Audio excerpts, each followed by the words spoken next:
Hey guys, Akiba here from CryptoSlate. Today we've got quite a different podcast for you today. We've got two lawyers on the other end of the phone with us to talk about sanctions. So stay tuned, this is going to be quite interesting.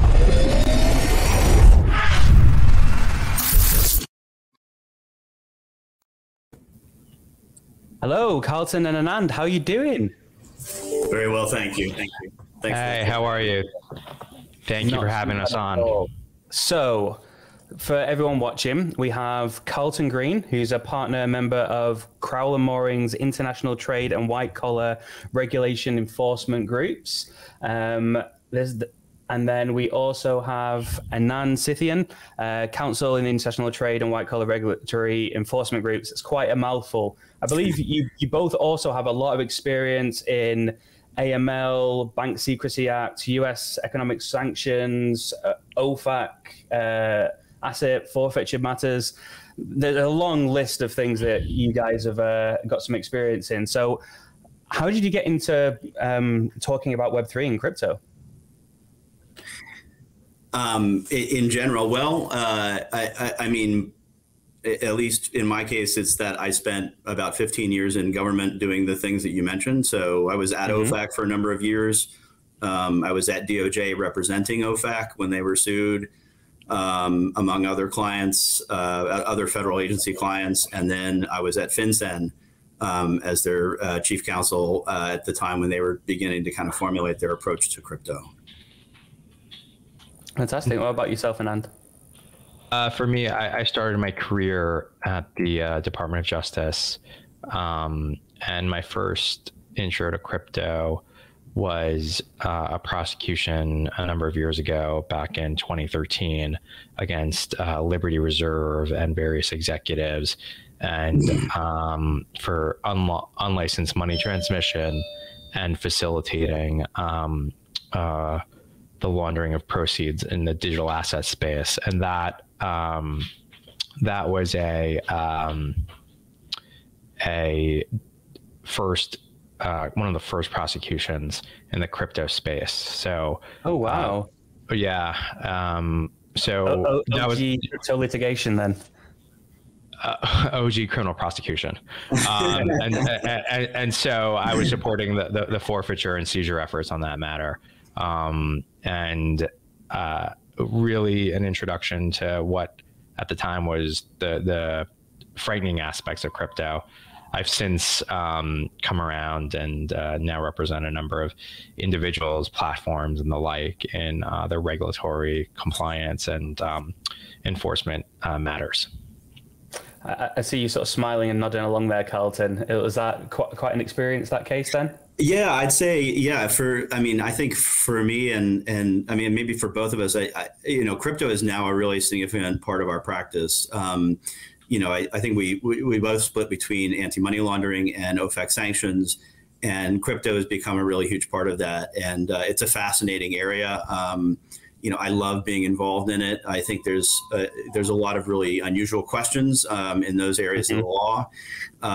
Tornado Cash being a great example, and so some interesting opportunities to kind of shape how the U.S. government approaches these very new ways of allowing payments and economic interaction.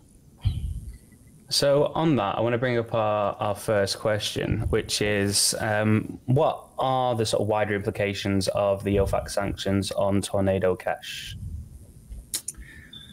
Well, so OFAC has imposed blocking sanctions against Tornado Cash, and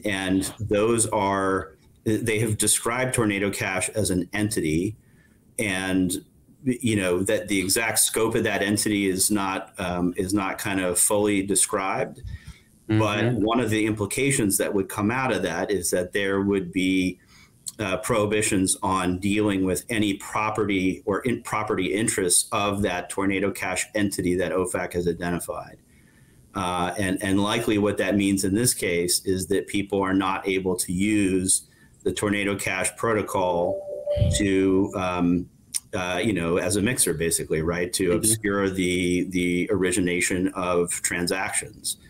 And that if they do that, if they're a U.S. person, which would include U.S. citizens wherever they are located in the world, U.S. companies wherever they operate, and anybody who happens to be physically present in the United States, they could, in theory, face civil penalties if they engage in transactions with, with this Tornado Cash entity that OFAC is designated, and that likely includes using the protocol to, transfer funds. I don't know, Anand, Anna might have other things to add that I'm sure I've forgotten. Well, in addition to designating Tornado Cash, OFAC designated a number of smart contract wallet addresses or smart contract addresses. And that is the real wrinkle here is there's assets locked up in pools with those smart contracts. Mixing, generally speaking, isn't by itself unlawful here. If a U.S. person was to send digital assets to Tornado Cash or receive digital assets from Tornado Cash, there's potential civil liability there.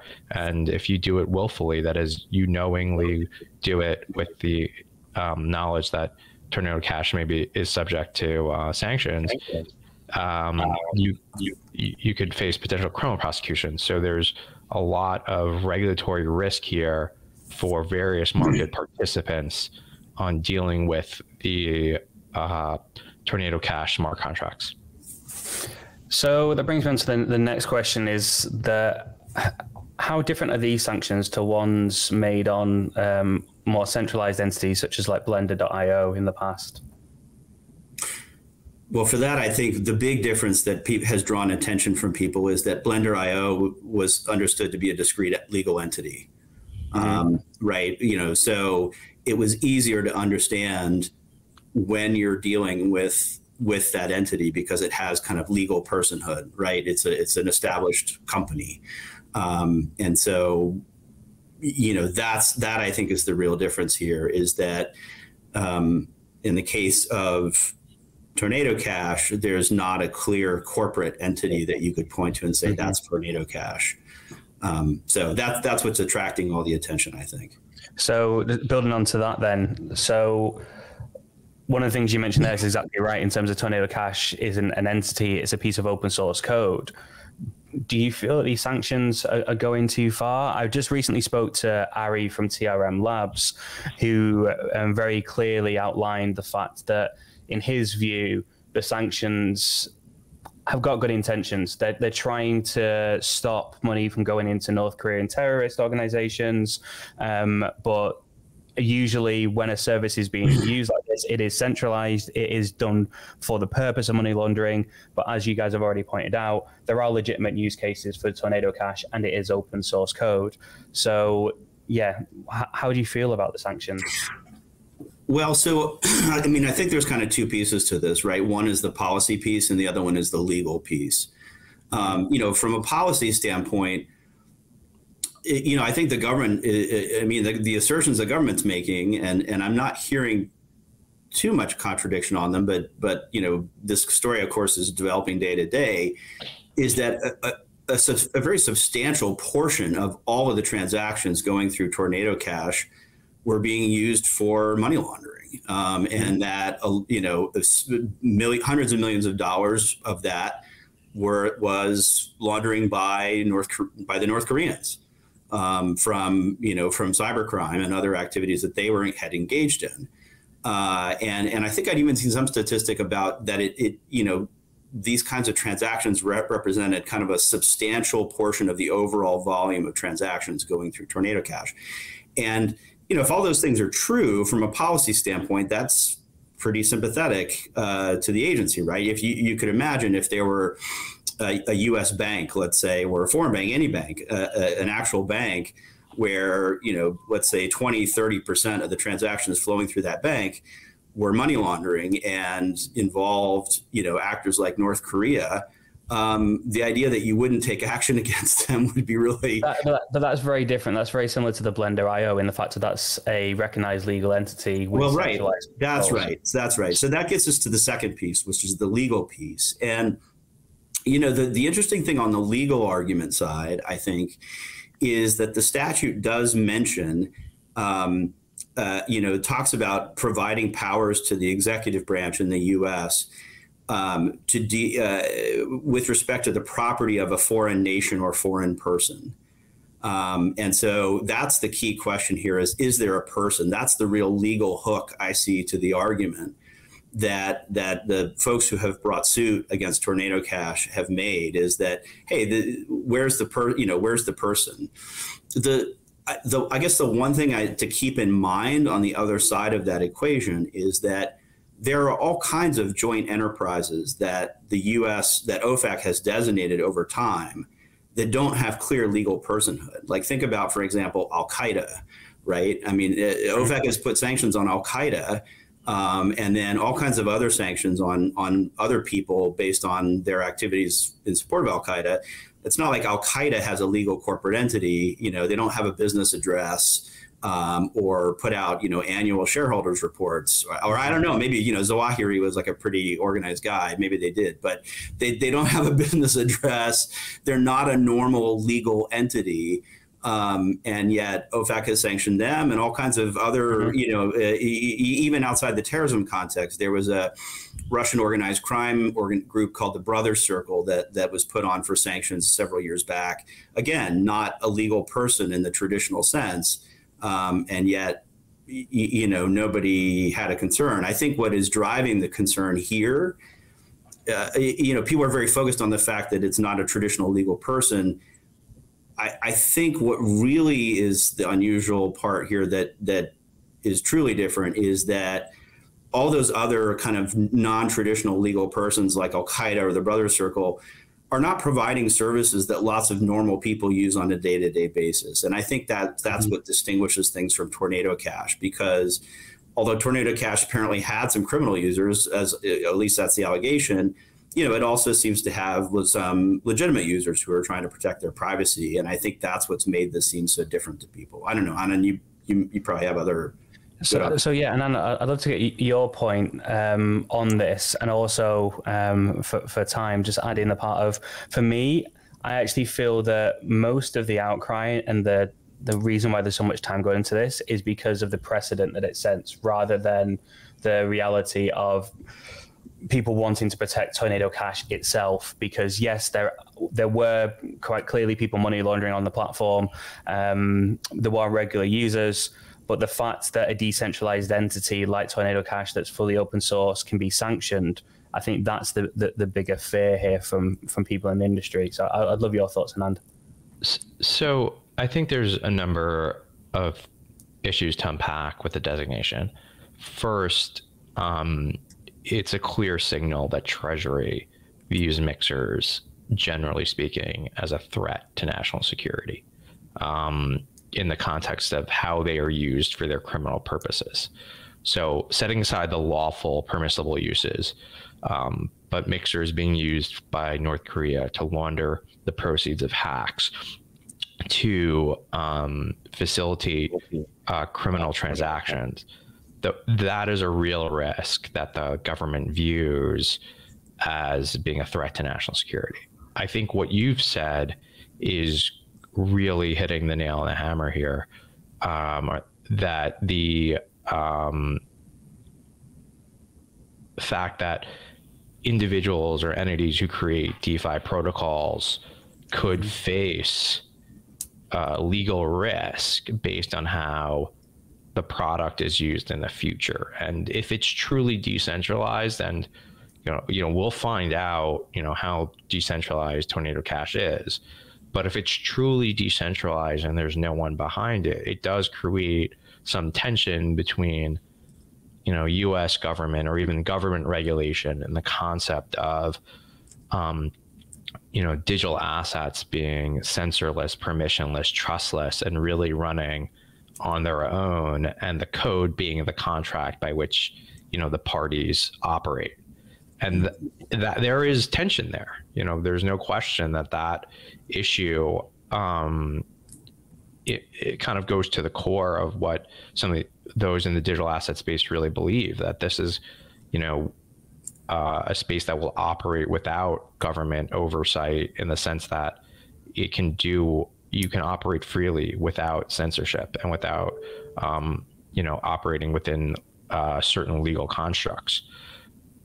It'll be interesting to see how the challenge plays out, how those various individual who are challenging the OFAC designation of Tornado Cash, how that lawsuit plays out, what Treasury's response is, if there's any discovery permitted. But there's a lot of deference in the national security space to these types of designations, and or in the foreign affairs space, and it'll be interesting to see how much a court credits the findings by OFAC. Yeah, I had some contacts through Tornado Cash, and interestingly, the day that it all happened, all the Telegram groups got deleted instantly. I spoke to a community manager that his only responsibility was posting on social media, basically, and he was terrified of being arrested for being involved. And he informed me that pretty much as soon as this happened, the multi-sig wallet that controlled the DAO was shut down, and any staked funds were returned. So Tornado Cash now, for all intents and purposes, is just a piece of code on the blockchain. There's no one running it anymore. It was fully decentralized. The DAO's gone. I don't actually think anyone can update the code anymore, which is fascinating.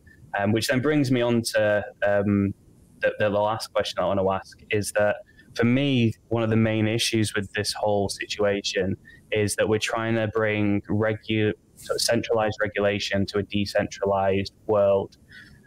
Can you foresee a way that we can actually get around that and come to a place where regulation for DeFi can fit its basis? Because if it's not OFAC, it could be the UK or the EU putting sanctions across. And when I spoke to TRM Labs, they quite clearly said, look, in our sanctions list, we have companies and entities that are sanctioned from the US, from the UK, from the EU, from all over the world within what we do. It's not just the US sanctions. And that's my fear. Like, how do we regulate it? Because we do need some sort of support for general users to get them into crypto. But I'm just not sure that, say, the US deciding what is and what isn't okay in DeFi is the way that I want to see things go. What are your thoughts? So I guess one thing I will say, I think you made a point earlier, Lim, that I think is really right, which is this is not just about mixers, right? Although the government U.S. government clearly is very concerned about mixers and their potential use by sanctioned actors, I think the enforcement trend or the sanctions trend is, it poses broader risks for DeFi. And I think one of the clear messages that comes out of this is OFAC is not going to allow somebody to evade. They're going to do their best to not allow people to evade sanctions controls by characterizing a service as decentralized, right? That if they can't hold a centralized entity responsible, a traditional legal entity like Blender.io, they're still going to use other tools available to them to take action against a decentralized entity and encumber the technology, which is essentially what they've done here with Tornado Cash, if they think that it's being used in a way that is playing a significant role in facilitating sanctioned actors. And so that's like one principle that comes through, is that the idea that people are going to shield themselves from potential regulatory consequences, whether those are sanctions or civil enforcement, by creating a decentralized entity. I think you're going to continue to see regulators pushing back on that in significant ways. And the second thing I think that this brings on is really thinking about what this means for parties that have some relationship to a decentralized protocol, right? So a DAO, for example, I think the risk that a DAO some or all members, governance token holders in the DAO could be held responsible, I think is a real risk, and potentially, anyone who has the ability to make changes to the smart contract, potentially people who are making money off of the smart contract in some way in the form of fees. And so there are some important risks out there that people need to think about. And that then brings the last question in, which is what about, what kind of sanctions compliance is possible in this decentralized environment? And that itself is an interesting and challenging question, both technically and legally. Well, thank you very much, both for your insights. We need to wind it up here, but I would love to stay in touch. The reason why we're on this call is that you sent over an analysis of the whole Tornado Cash and OFAC sanctions, and it was one of the most in-depth and detailed insights into the space that I'd received in my inbox at a time where security compliance was pretty much the only thing that anyone wanted to send anyone. It was coming through in droves, and that one really stood out. So I really appreciate your insights. It's really clear that you guys really have your finger on the pulse in terms of an emerging space. I imagine it's very difficult when there's hardly any precedents. It's a new space to deal with. So I appreciate both your time and your dedication to the space, and I would love to chat again sometime again in future. Thanks so much for the opportunity. Thank you very much. Yeah, and thanks for recognizing that post. We'll try to update it as we learn new stuff. The lawsuit being probably the most interesting recent one. And I'll just say too, I'd be fascinated by it. As Anand mentioned, the government gets huge deference in foreign affairs challenges, and yet they've raised some interesting arguments in the complaint. So we'll be watching it closely. Brilliant. Look forward to hearing your insights on there. Carlton and Anand, thank you very much, and we'll speak again soon. Thanks. Take care. Cheers. Bye. Okay, guys, that's the end of the video. Thanks for watching to the end. It really means a lot. If you're interested in watching more content like this, subscribe to the channel. It doesn't cost a penny. If you could like the video, it really helps it get out there in terms of the algorithm. I know everyone says that, but it is true, unfortunately. And leave comments below about sort of what content you'd like to see next, who else you'd like us to interview. We've got a massive Rolodex of people. We're trying to find really interesting projects and getting a different angle for you guys to get some insight into the industry. You can follow us on Twitter, so at CryptoSlate, or myself, I'm at KeepItBlade. And obviously the website where the majority of our content is CryptoSlate.com. So go there now. We have a membership, which is called Edge, where you can get insights, data, exclusive articles, some really great stuff. And there is some cool stuff coming up with Edge for Edge members in the not too distant future. So check it out. And until next time,